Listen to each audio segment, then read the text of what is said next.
Oi pessoal, Érico Pagotto aqui com vocês novamente. Vamos para a segunda parte da nossa aula de desafios logísticos. Então eu estava falando para vocês no início dessa aula, que eu apresentei, trouxe no vídeo para vocês anterior, a gente estava falando sobre os 10 principais desafios logísticos para o Brasil. Como quarto desafio, eu trouxe aí para vocês a questão do dimensionamento dos níveis de estoque e dos locais de armazenagem. Eu encerrei a primeira parte desse vídeo falando sobre aquela dificuldade que a Volks teve com seus fornecedores de banco, levando a um grande comprometimento da sua linha de produção de veículos. Eu quero começar essa aula de agora com um vídeo da ThyssenKrupp, que é aquela fábrica de elevadores, e eu vou destacar para vocês no final desse vídeo, é um vídeo curto de 3 minutos, algumas questões relacionadas ao estoque.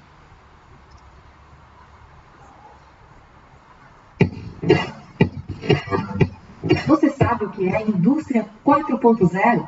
Este conceito, também chamado de quarta revolução industrial, define um novo modelo fabril baseado na digitalização dos processos produtivos. Uma das pioneiras na aplicação desse conceito no Brasil é a fábrica da ThyssenKrupp, situada em Poços de Caldas, Minas Gerais. A unidade produz eixos de comando de válvula para automóveis e começou a operar em 2015. Nosso processo é totalmente interligado, interconectado, com troca de dados com os servidores, e você tem um processo de alta eficiência, com baixo nível de refúgio, com uma facilidade de troca de produção, você pode fazer um changeover, um setup de máquina, dar a produção do produto de forma muito rápida, porque desde o início da produção dessa peça até a última tela de produção, você tem todo um rastreamento dessa peça, um controle de qualidade, e ela não passa de um processo para outro sem que o processo anterior aprove a qualidade desse produto. Nesta planta, mais de 20 robôs estão interconectados ao longo de toda a cadeia de produção e interligados com outras 10 fábricas da ThyssenKrupp no mundo. Esses processos são monitorados em um ambiente virtual com a ajuda de sensores instalados em cada equipamento. E essa planta ela também está ligada a um servidor central que conecta todas as plantas do nosso grupo no mundo, similares, e a gente consegue, a partir daí, estar comparando as plantas, trazendo desenvolvimentos gerados às outras plantas para a nossa planta, assim como levar da nossa planta para as outras, tudo aquilo que a gente consegue criar aqui de melhorias, e trabalhar num sistema altamente produtivo e altamente seguro e de alta qualidade. Na indústria 4.0, os trabalhadores não monitoram os processos individualmente, mas sim o sistema como um todo, garantindo que os parâmetros de produção pré-estabelecidos sejam cumpridos. Isso garante flexibilidade, produtividade, melhoria de qualidade e redução de custos. Desde quando eu comecei a trabalhar aqui, eu vi a diferença em questão de organização, um rastreio bem mais fácil de componente, de material pronto, não pronto ainda. É totalmente diferente de uma linha convencional, onde é tudo mais manual. Porque os dados são reais, muito reais, e a operação mesmo tem pouco contato diretamente com a máquina. A máquina já é mais independente. Estima-se que a adoção das tecnologias da indústria 4.0 contribua para uma redução de, no mínimo, 73 bilhões de reais ao ano em custos de produção no setor industrial brasileiro. Essa economia envolve ganhos de eficiência, redução nos custos de manutenção de máquinas e consumo de energia.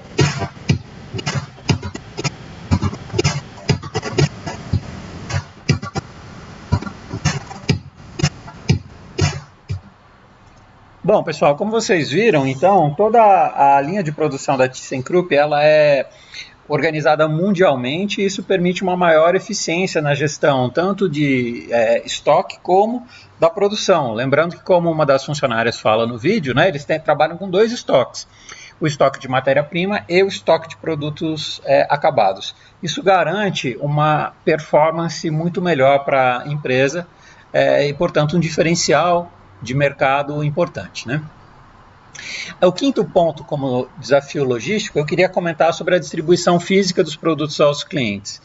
Então, aqui estão incluídos os desafios como a escolha do modal, o próprio gerenciamento das frotas e das rotas, visando maior cobertura, com maior eficiência, as questões relacionadas à rastreabilidade das cargas e dos itens em cada carga, a questão da acessibilidade a determinadas áreas, principalmente de mais difícil acesso, menor cobertura por diferentes modais, né?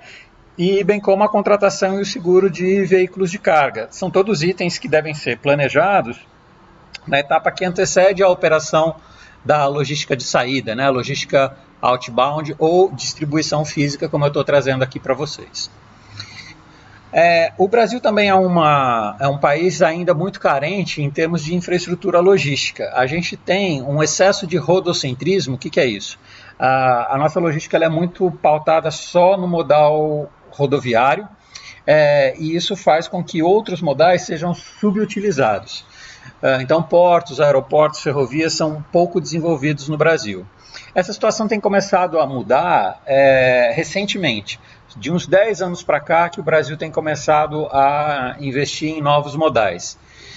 Aqui a gente tem o porto de Pecém, né, que é um dos mais novos, recentes construídos no Brasil, mas só para vocês terem um termo de comparação, eu estou colocando aqui uma imagem de um porto da Bélgica para vocês verem a capacidade de transporte, né, nessas diferentes situações, no Brasil e no exterior.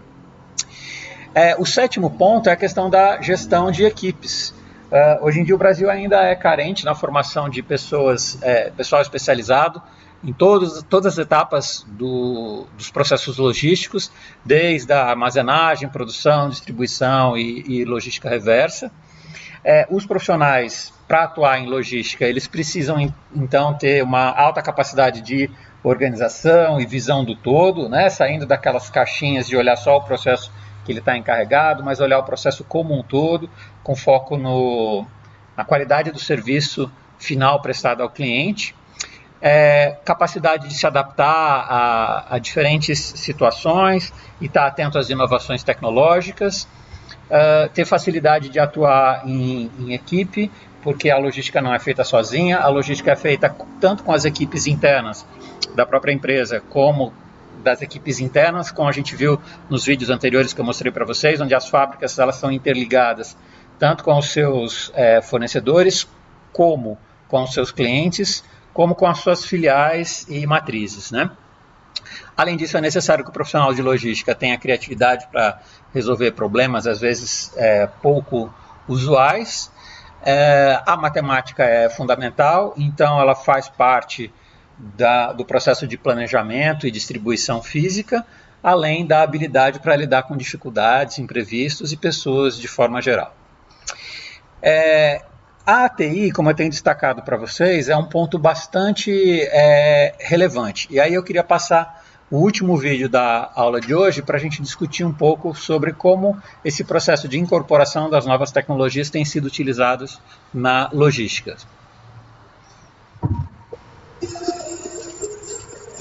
Meu nome é Celso Luiz Placeiras, eu tenho como formação em engenharia mecânica, tenho alguns outros cursos de extensão profissional em área de gerenciamento de projetos e área financeira. Comecei trabalhando na Volkswagen desde a minha graduação, naquela oportunidade na área de engenharia de produto, fui transferido para a área de planejamento de produção, área que estou até hoje. Fui galgando todos os degraus da companhia até chegar à posição de diretor de engenharia de manufatura da Volkswagen América do Sul. É importante esclarecer que nós ainda não temos uma indústria 4.0 totalmente implementada. Acho que ninguém no Brasil tem. Nós estamos no caminho de ter. Antes de tudo, nós começamos com um conceito de fábrica digital. É uma concepção digital de novos processos de manufatura. Ou seja, aquele planejamento convencional, onde eu pego um desenho de produto, a concepção das peças do produto, eu traduzo isso para as plataformas de softwares de planejamento convencionais, demandava muito tempo. Cada vez mais o cliente quer novos produtos e lançamentos de uma maneira muito mais rápida. Então, a forma que nós achamos para colocar um carro, um veículo mais rapidamente no chão de fábrica foi isso.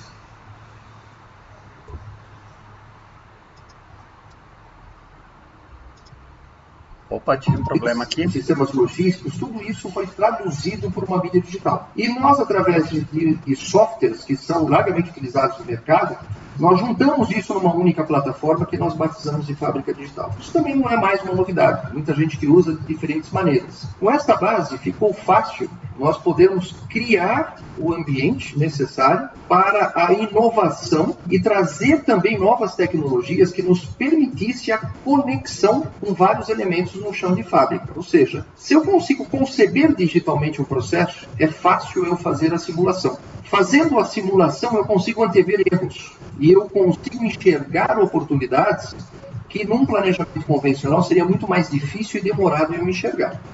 Vou te dar um exemplo. Melhorar a interação homem-máquina. Ele está se tornando uma parte integrante ao processo. Como é que nós integramos o homem num sistema automático? Ele ajuda a corrigir as falhas das máquinas. Quando nós temos alguma máquina que falhou, algum aperto que não foi bem feito, imediatamente isso aparece numa tela para o homem fazer o devido retrabalho. E para ter certeza que esse homem tem uma interação perfeita com aquele ambiente, o que nós fizemos? Nós digitalizamos o movimento dele, para saber se aquele aperto podia ser feito por um homem com uma apertadeira de retrabalho. E para ter certeza que esse homem está devidamente capacitado, ele foi qualificado, treinado, e nós identificamos esse homem também através, agora literalmente, da sua digital. Quando o homem tem que fazer um reparo, ele usa o seu polegar para colocar no equipamento, e ele vai liberar a apertadeira, essa apertadeira já vai estar programada com o torque que ele precisa fazer no retrabalho, tudo de maneira automática. É isso que eu falo de levar a excelência à interação do homem com os processos automatizados. Bom, então vejam vocês que esse vídeo é muito interessante porque ele traz dois aspectos que a gente já discutiu, né? Primeiro, a possibilidade da pessoa entrar no chão de fábrica e ascender até a diretoria da empresa. Daí eu estou falando de gestão de recursos humanos dentro da fábrica. E segundo, do papel da TI na logística, nesse caso específico, de produção. Todos os processos já estão formatados e aí o ser humano entra só como um avalizador desses processos, propondo eventuais melhorias. Bom, como esse vídeo está ficando muito comprido, eu vou cortar ele agora e a gente vai para uma terceira parte. Acompanhe então na sequência a terceira parte dessa aula.